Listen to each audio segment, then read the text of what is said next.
Welcome to the Brewers Weekly Rundown Podcast, a production of the Flicksation Podcast Network.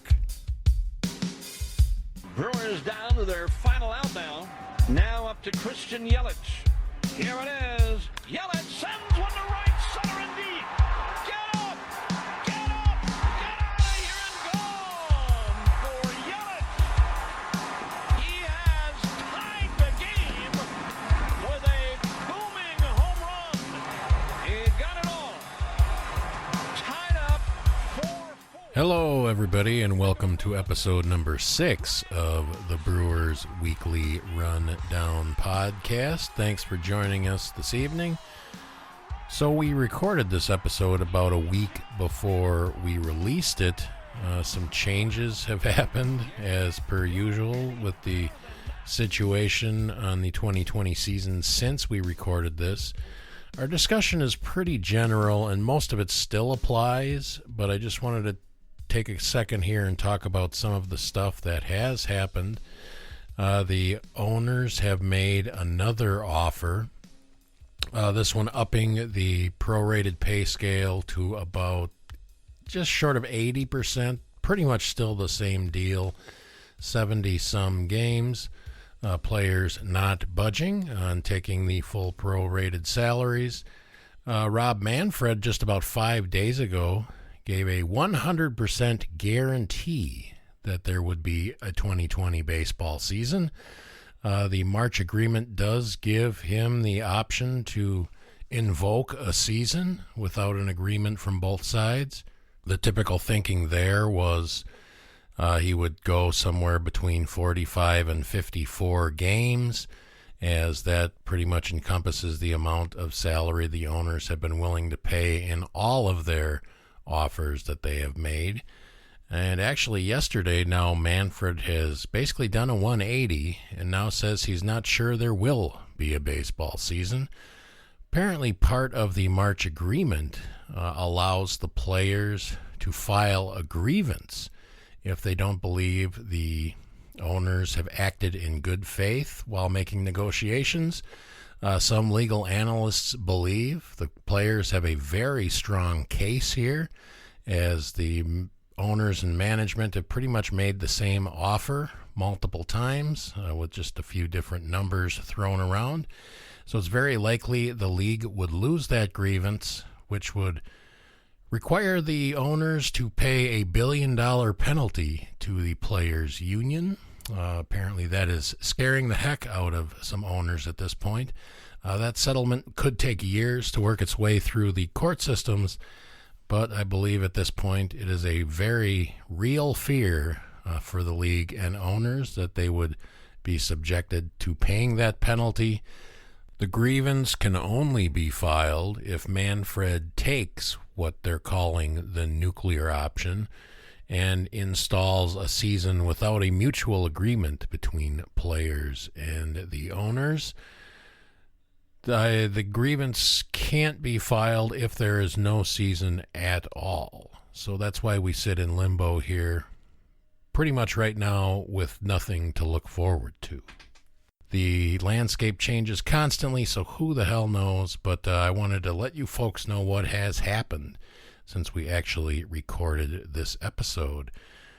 So please contact the Brewers Weekly Rundown Podcast, brewersrundown@gmail.com, or follow us on Twitter or Instagram @BrewersWeekly. You can call or text our voicemail line anytime at 608-535-9302. And follow us on Facebook. That is where we are most active. Check us out there. All right, folks, now on to the episode that we recorded about a week ago. Brewers Weekly Rundown episode number 6. Here we go. Hello, everyone. Welcome to the Brewers Weekly Rundown. Here, I am Eric Madsen. I am hanging out at Flicksation Studios, P City, Wisco, on a rainy tropical storm of an evening. Not been that much wind, but the rain has been falling pretty hard for the last couple of hours. We've survived the COVID thing so far. I am joined tonight by the good Dr. Will Flanders down in Milwaukee, Wisconsin. Will, what's happening, man? Hey, not too much. Just seeing the first tropical storm since when I moved up from Florida about 5 years ago. I thought it'd be a little more exciting, but not too exciting so far. So I guess that's a good thing, though. So. Out of all the things you could have brought with you, Will, you picked tropical storms? That's right. Okay. All right, over in D.C., Wisconsin, Michael Smith back for the attack. Michael, what's going on, man? It's been a while, missing some baseball, but let's see what happens.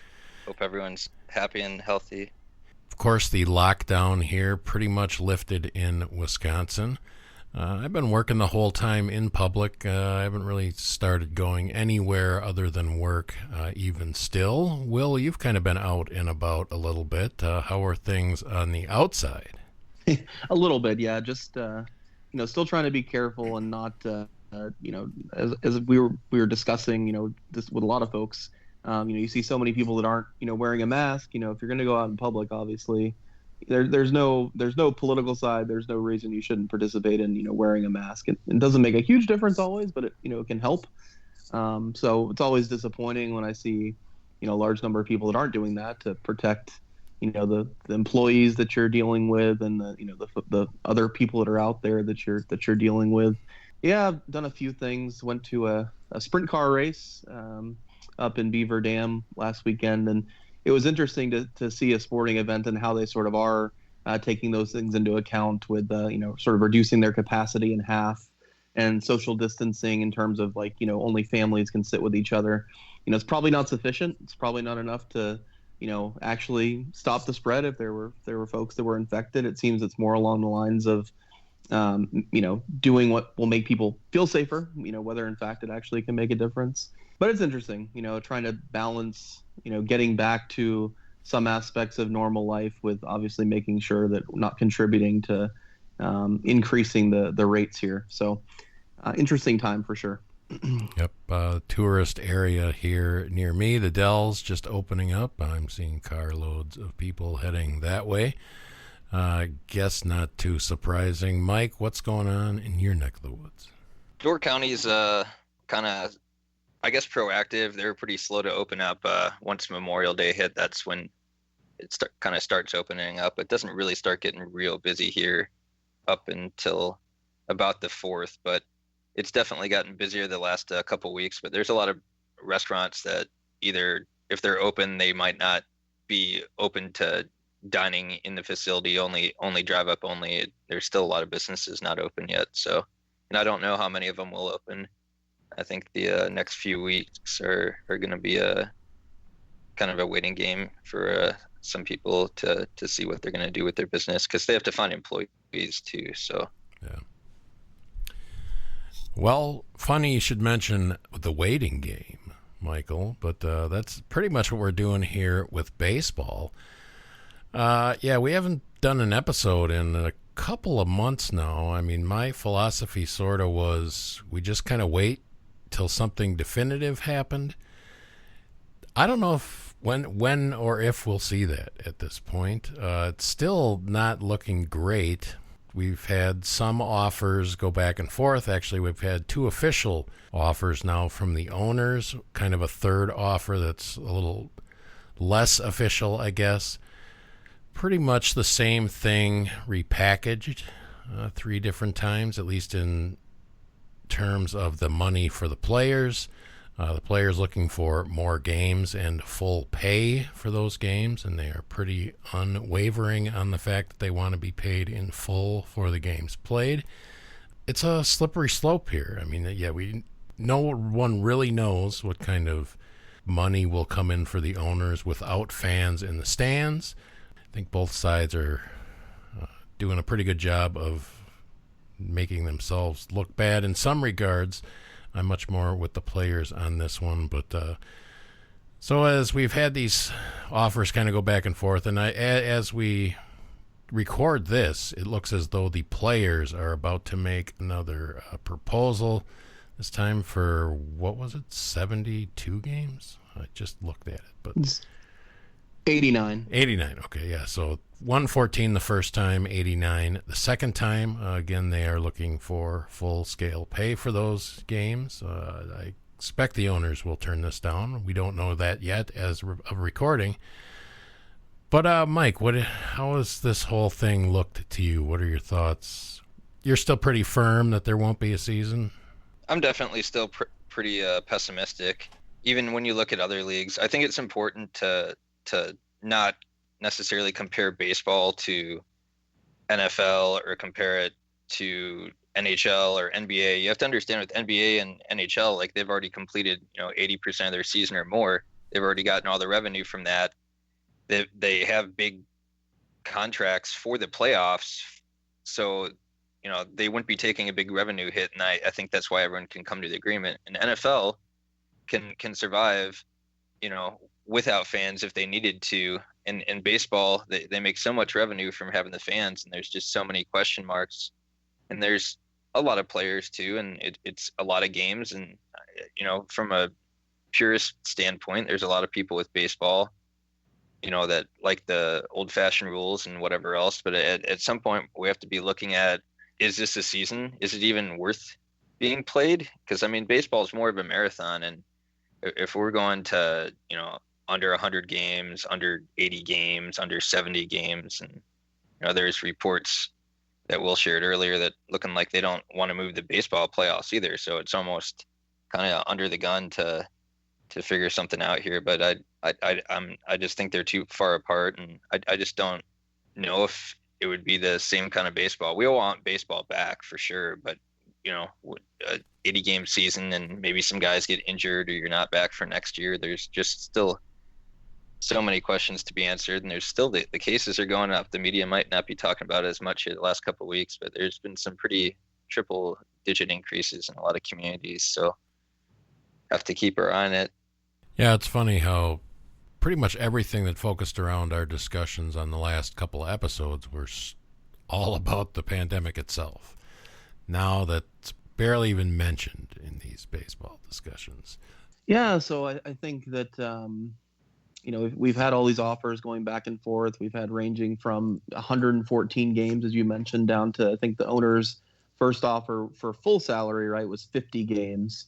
And obviously, the sticking point is the money, as no one would think it wouldn't be the money. Of course, it's going to be around money.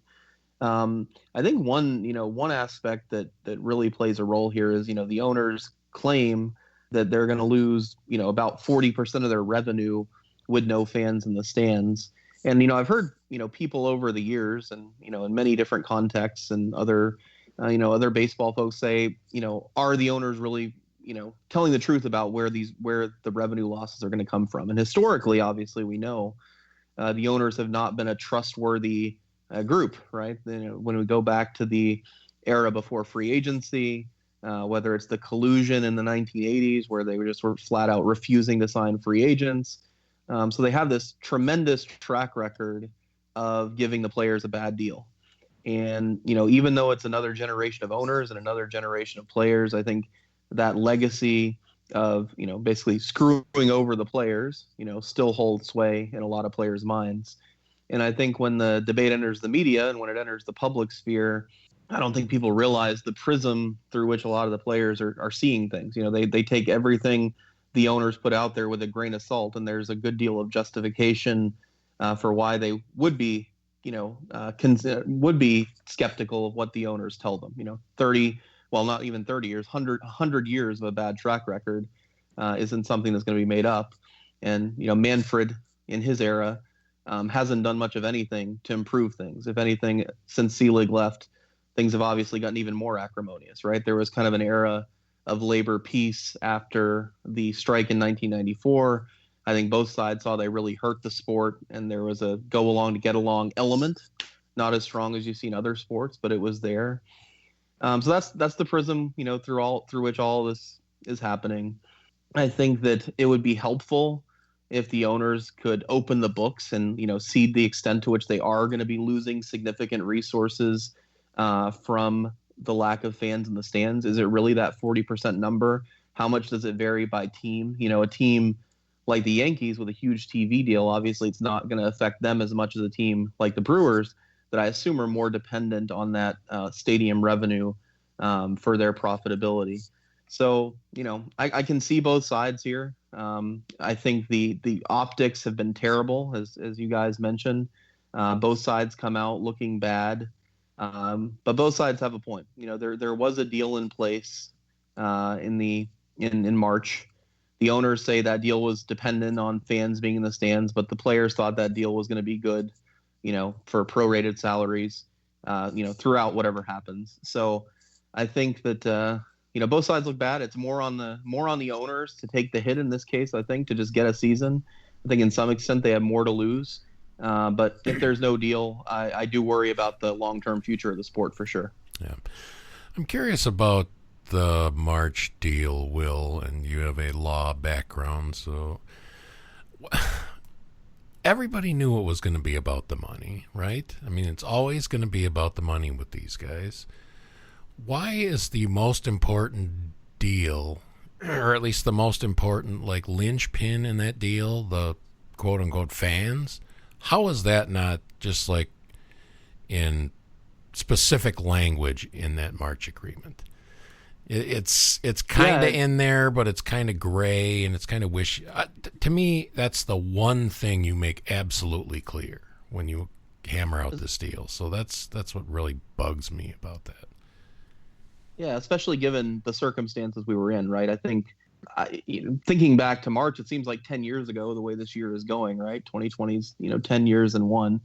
But there was the idea of a short-term closure that it couldn't, might not go on that long. But I think there were a lot of folks out there even then that were saying, no, this is going to be a long-term thing. We may not be able to have events and big things happening until there's a vaccine. That discussion was out there even then. So to, leave this out or to not make it the centerpiece of the agreement, to hash these things out back then, it does seem a little bit incredible.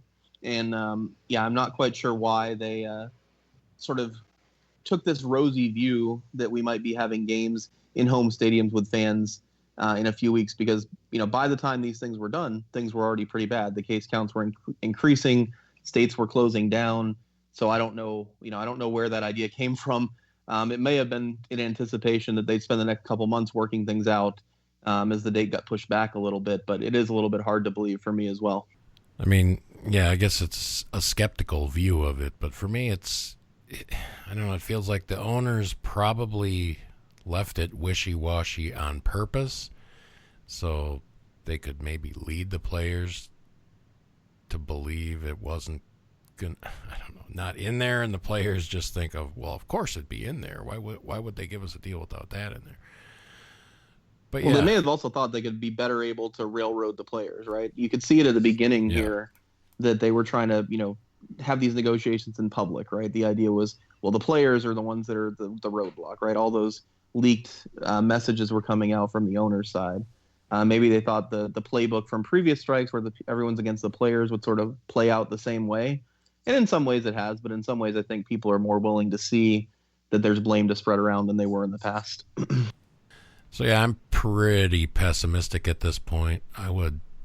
If I was just a Vegas handicap, and I'd say maybe there's a 20% chance we'll have baseball at this point. I wish they would have just gone into that March deal and just lay out your cards, man. It would have been just better off if they would have said, you know what, it's financially going to be hard if we don't get this season started on time.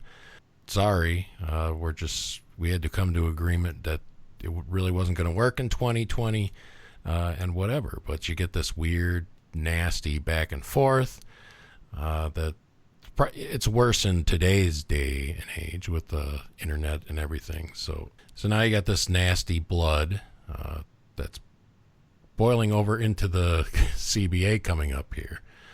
So who knows if we'll even get a full season in 2021 at this point.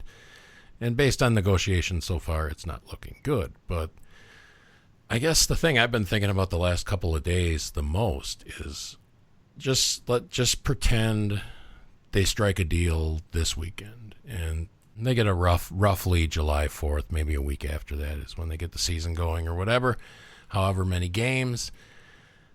So, yeah, I've been listening to other podcasts and reading stories and stuff, and it seems to me like it would be the week or two between the deal being made and the new spring training season starting, or the 2 weeks or whatever they're going to do for that.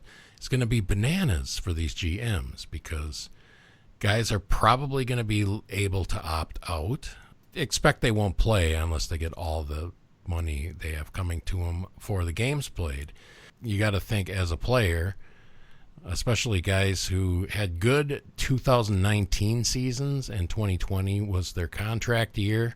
Service time has already been taken care of, so whether you play or not, you are going to get your service time. So an example I've seen thrown around is Mookie Betts, who had a pretty huge 2019. What does he have to play for in 2020? Why the hell would he want to go out there, risk injury for one, for less money than he should be getting? And what, you want the GMs that are looking at giving you contracts to see your last year being good, and there's no guarantee you would come into a 60, 70 game season and be any good. And if you start slow, you don't have a lot of time to turn it around. So a lot of weird things here if they do actually get something put together. So I just don't know what the hell this thing's going to look like if it is. It's bastardized to me at this point, to the point where I honestly, I don't know if I want it anymore. I mean, baseball's my thing, man. This has been really hard, but what the hell are we going to get if we get something? So I don't know. I honestly don't know where I sit at this point. Probably rather see some than none, but at least I'll have the Bucks, guys. At least I'll have the Bucks. Maybe. Who knows what's going to happen between now and the end of July, which is when the NBA starts. So, yeah, I don't know. I don't know. I have a couple other points I wanted to chime in there. I think early on, maybe to the public and even maybe from the owners to the players looking at the KBO and other leagues and NBA and other leagues making it seem like it's really likely that they have a plan in place to come back. And I think, even without fans, and I think maybe people gave the owner the benefit of the doubt, or maybe the players did.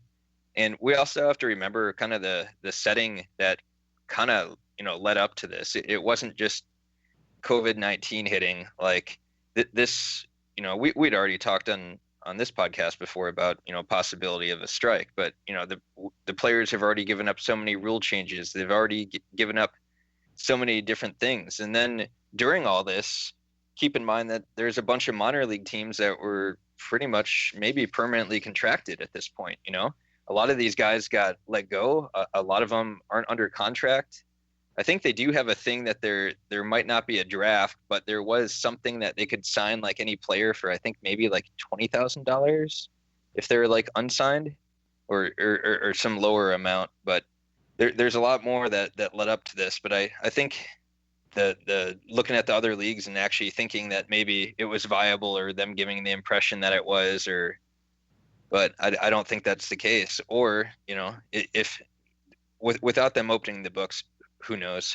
But I don't know if I want to see a baseball season where I'm going to risk my favorite player's injury, who's already coming back off an injury. And then always, if you're the team to win that year, it's always going to be another asterisk, or, they'll talk it down. And I think that's one area where, having the strong union actually could be helpful. Imagining that there is a deal in place, right? Imagining that.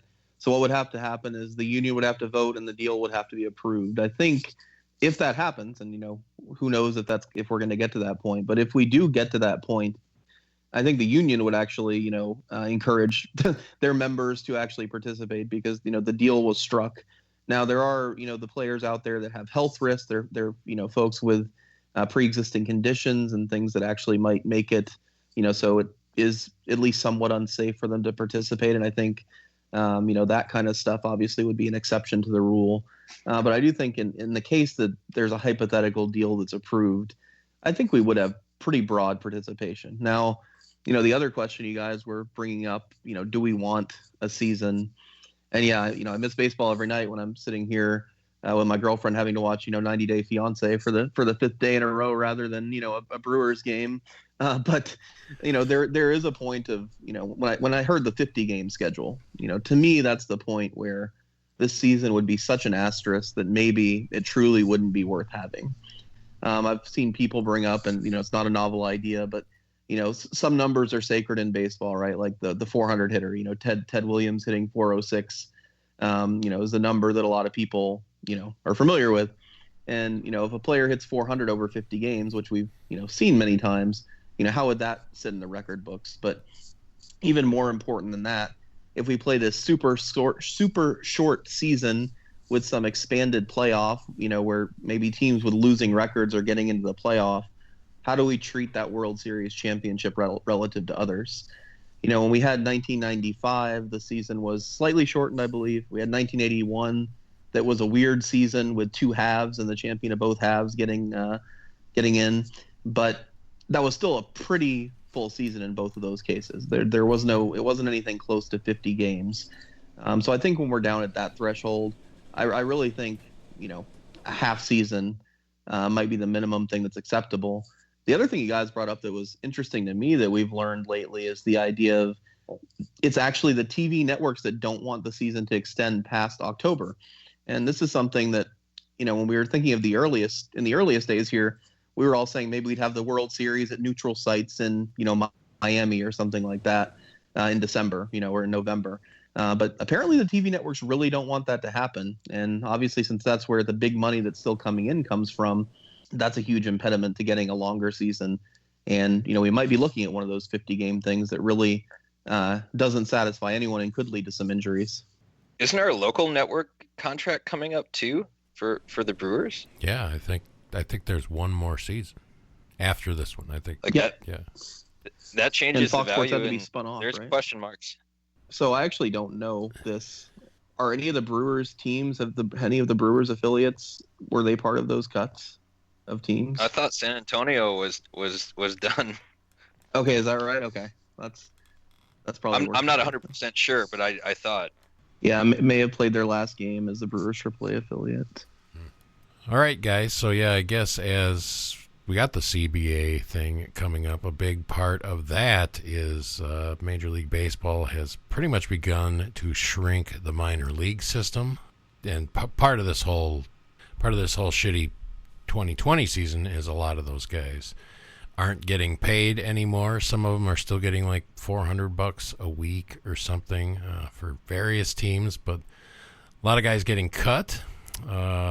Shaving down the minor league system, it sounds like as though San Antonio may no longer exist as the Brewers AAA affiliate. So I guess I've not been to many minor league baseball games. So this is, other than me following them for the sake of the MLB, I'm definitely not a big genius on this category, but it seems like that kind of thing would really rip the spirit out of the game, Will.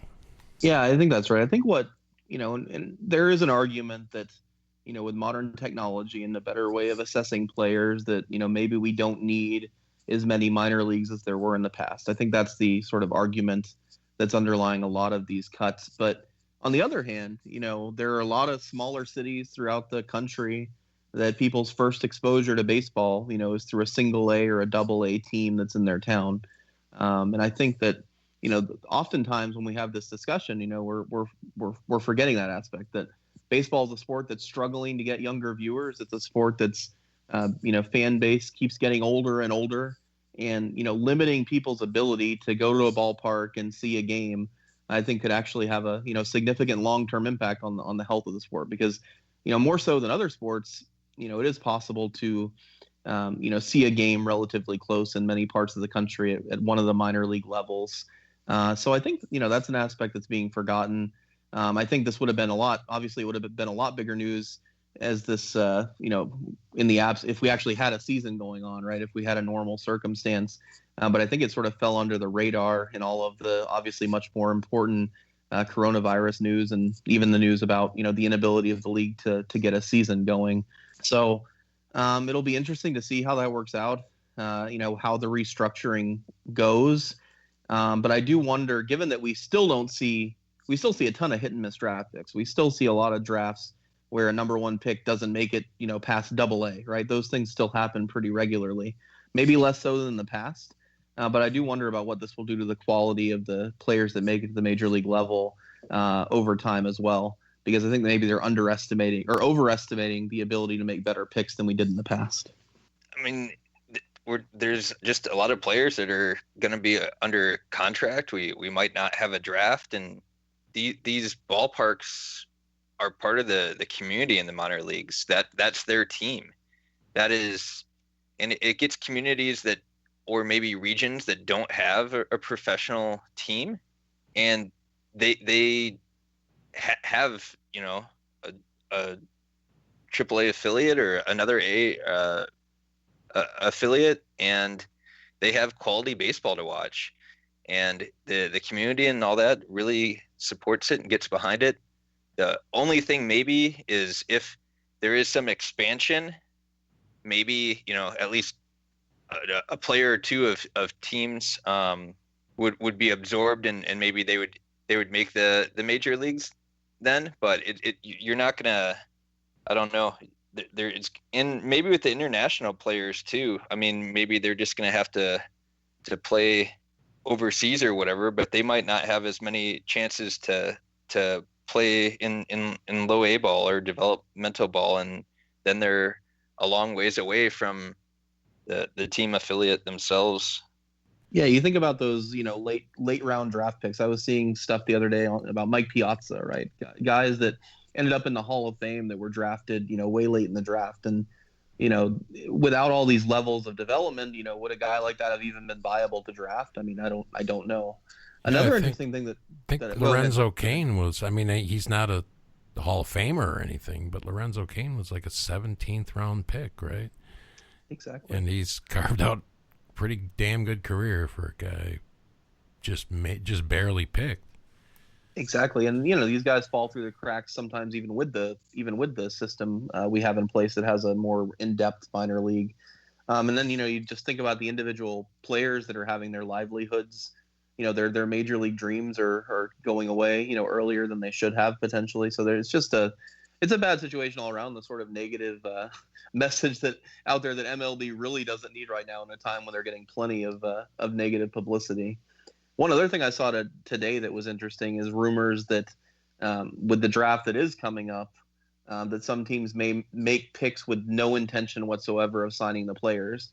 So even though we're going down to a 5-round draft this year, I think there's the potential that some of the teams might game the system, and it might even be a farce of a draft in the 5 rounds that we do have. So that's another interesting thing to keep tabs on. What's the meaning there, I guess, or what's the plan there? Why just make picks for no reason? I don't get it. I think that the argument is, they don't have any new data on some of these guys, right? And so they don't think that they can make a reasonable pick or a well-informed pick because they don't have any data on these players for the past year, right? They lost the entire high school season in many cases. College season, the senior season has been cut out, or whatever. Not always senior season. Some of these guys come out earlier. So I think while there is some justification there, I think that there's reasonable data that can be gathered from the previous years, right? They can project out, at least for a 5-round draft, which is what we're scheduled for. A couple of players that are pretty likely to be a success, even though they're missing that most recent data. But some teams may not even be willing to take that risk. We're in an era of tremendous risk aversion among front offices. We're going with the cheapest alternatives whenever we can. And this could just be an outgrowth of that. So it'll be interesting to see if some teams take that route or not. And I guess we'll never know because you don't always sign the draft picks anyway. Yeah. I believe the Brewers have the 20th pick or something here in the first round. So, yeah, hope they get something usable for sure. So, I guess the other thing we wanted to mention here at the end of the show, And I think, Michael, you know a little bit more about this than I do. But so a dude basically walked into Miller Park. With door apparently wasn't locked. I guess he must have had some kind of back and forth with the security guard, and then proceeded to get on a tractor and do 40 grand worth of damage to the field. I think I saw in the headline that he said he was trying to write his name in the field or something. But yeah, we'd seen a picture of some damage and weren't sure that it was real, but apparently it is. So I think it was like 7 a.m. I'm gonna guess he probably wasn't sober. They said he had made some contact with a security guard, but then there's a little conflicting reports after there. There is definitely a photo that surfaced on social media, and I don't know if it was ever confirmed, but it sure looks to be Miller Park, and it sure looks like it's pretty much a tractor in the grass, and it's not just a little divot there. And as he said, 40,000. And when you think about the players not playing and everything, like the grounds crew still have to do their job out there and keep that going just in case. And this is that's a pretty tall task for them too. And it's just unfortunate, but kind of have to wonder how the guy just kind of mosey on in there and that kind of thing happened, especially in broad daylight. yeah, it ain't gonna happen again. I'm pretty sure of that. But Will, where were you that day? Let's see. I guess I was at home, so I didn't witness this personally, unfortunately. But no, and I think the outrage directed at this guy for desecrating the field has been the greatest outrage I've seen about at least among some groups of people relative to any of the stuff the stuff that's gone on in the last couple of weeks, which is pretty. It may say something about people's priorities sometimes, but. Yeah, it's surprising that someone like that could the gate is just left open. So, if I ever want to check out the field during the off season, maybe I'll just check the doors and see if I can get myself a free tour. All right. So before we end here, guys, who knows what's going to happen? But I already said I give about a 20% chance that there is 2020 Major League Baseball at this point. I mean, I know all the big talking head journalists I haven't heard any of them actually say that they don't think there'll be a season. They all seem to have hope, or it's their job to have hope is probably more accurate. But I'm at 20% this happens. Just baseball, period. 50 games, 20 games, just the playoffs, who the hell knows, whatever. Will there be 2020 MLB? Or what there percentage? Is this weird, I'll give it 50%. There is this weird trump card out there, supposedly, right, that the owners can use the March agreement and simply institute a 50-game season or whatever they think they can afford with the prorated salaries. I don't know how that would look. I don't know if the players would immediately go on strike if that was done. So that's the thing that's out there that's kind of, giving me some, and it's not even hope because I don't think that's a good way to start the season. But some thought that there could be the potential that something happens. It's if it gets to a certain point where it looks like no deal is going to be struck, I don't know if the owners will just play that card and say, well, we're instituting the 50-game season with the stuff we agreed to in March. Again, that would look bad. It would be bad for optics. It'd be bad for 2021 for a new CBA. But that being out there gives me some thought that we might see something in terms of actually getting a deal that both sides agree to. I'm probably more in your camp that we're at about 20%, but I up those odds because I think the owners are nefarious enough that they might just say, this is what we're doing. And I don't know if we might even see some replacement players, some AAA, AA players at that point, but it could be possible. Bad stuff, I guess. Yeah, well, we'll throw it to Michael first. Michael, your percentage. 5%. We're gonna go with 5%. That's about right. I would say 1, but we're gonna go with 5. And I just think they're too far apart. Time is really running out. There's injury risk. There's too many unknowns, And I don't even know if it would be the same kind of baseball. I don't know if it would be worth it. And there's just, as we said before, just so many logistics, and I don't know. Everyone needs to take a step back, and they're gonna have to. It's gonna take a long time for them to get together. Off Eric's point there, it is pretty interesting. No matter like what they're reporting, no matter like how they package it, the media really has been kind of pretty optimistic that there'll be some season. And I don't know if that's just them wanting to still have some attention or some hope, or if they really do see something. So it is interesting observation. I totally agree with that. Yeah, I don't know. I mean, it's too bad if they do play. It's too bad that they're blowing kind of these weeks where it would have been just baseball, where they kind of would have been in the forefront of everything. I don't know if the safety logistics would have been worked out in time or whatever, but feels like, yeah, if they could have gotten started by July 4th, that would have gave them pretty much a month all on their own. So I guess that's not out of the wood, or not out of the water yet, but I don't know. And the best window before a second outbreak, too, which isn't going to happen now. So. Yep. All right, guys. So, yeah, I don't know when we'll convene again. Probably when we have some definitive information on whether or not there will be a season. Yeah, we are called the Brewers Weekly Rundown, but not been much to run down. And I don't know. I avoided sport listening to sports news and stuff for a good month because it was just depressing to me. Kind of plugged back in the last since the the proposals started going back and forth. I pretty much plugged back in a little bit, and now that I'm excited about the Bucks coming back and stuff, there's been a little bit more engagement for me. But yeah, I don't know. Let's see, guys. Let's hope we get something definitive either way in the next week or two, and then we will come back here and discuss it on the airwaves. Once again, my name is Eric. I'm here in Portage, Wisconsin. Thanks. Follow me on Twitter, Hazer at HAZER75 on Twitter. We'll talk baseball, music, whatever you want.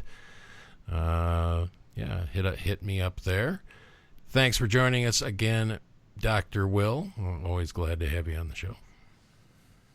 Thanks, guys. This has been a good venting time for us as we've had more and more depressing news over the past few months, but hopefully we'll have some more positive developments to discuss at some point. I'm holding on to Michael's 5% chance there, because that's maybe more than we thought before. So I'm holding on to that hope. Yeah, all right. Yeah, also higher than I thought Michael was going to give. So, Mike, thanks, man, for giving us that hope and joining us once again. Thanks for having me again. At least we can glance over at the KBO and see some baseball. But stay positive and be safe and take everything that's happening seriously. And appreciate what we have when there is some normalcy when it returns. Absolutely, folks. Stay safe, stay well, and we will talk to you soon.